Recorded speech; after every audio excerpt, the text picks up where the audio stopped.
The topic discussed is mesh analysis and its application. What is a loop?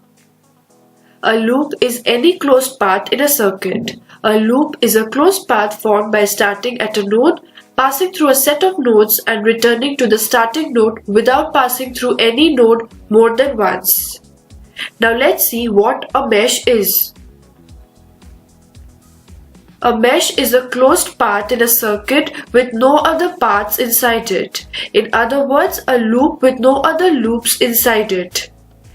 Figure 1 and 2 shows the basic difference between a loop and a mesh. That is, presence of a second path in a loop but not in a mesh. In figure A, the set of branches identified by heavy lines is neither a path nor a loop. In figure B, the set of branches here is not a path since it can be traversed only by passing through the central node twice. In figure C, the path is a loop but not a mesh since it encloses other loops. In figure D also, the path is a loop but not a mesh. Now in figure E and F, each of those paths is both a loop and a mesh. Hence, all meshes are loops, but all loops are not meshes.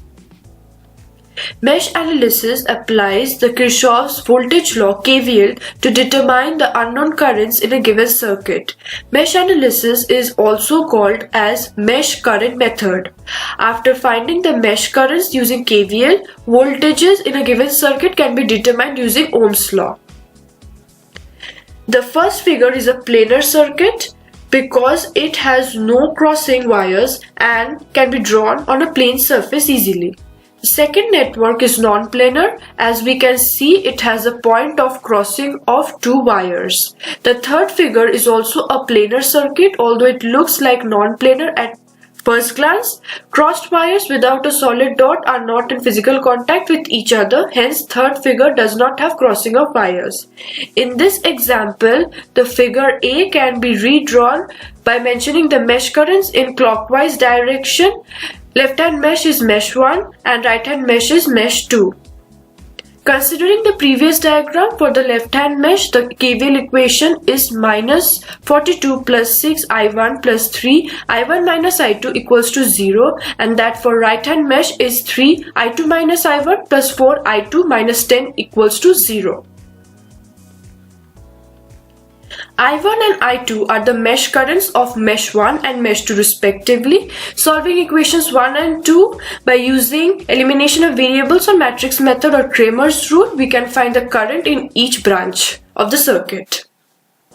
In this example, we have to use mesh analysis to determine the three mesh currents in the circuit. This is mesh 1, this is mesh 2, and this is mesh 3. On methodically applying KVL about each mesh, we get equation 1 for mesh 1, equation 2 for mesh 2, and equation 3 for mesh 3. On simplifying the above equation, that is equation 1, 2 and 3, we get these three equations respectively, and on simplifying these equations we get the three mesh currents. Now let's introduce the topic supermesh. A supermesh occurs when a current source is contained between two essential meshes. This leads to one equation that incorporates two mesh currents. Once this equation is formed, an equation is needed to relate the two mesh currents with the current source. Difference between mesh and supermesh. We notice that in the first circuit we have only one voltage source in each mesh, but in the second figure we see that there is an additional current source, so we need to form supermesh from the two meshes which have the common current source element. So now we have to determine the mesh currents in a given circuit. So this circuit can be redrawn as follows, keeping in mind the independent current source which is placed here.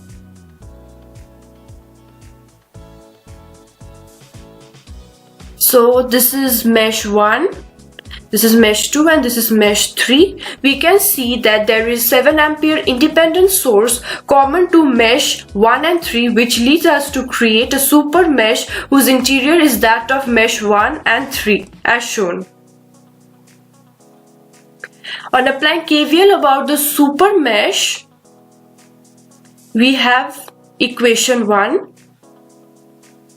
Around mesh 2, on applying KVL, we have equation 2.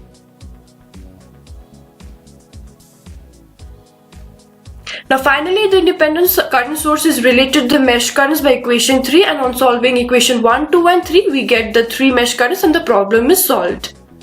Thank you.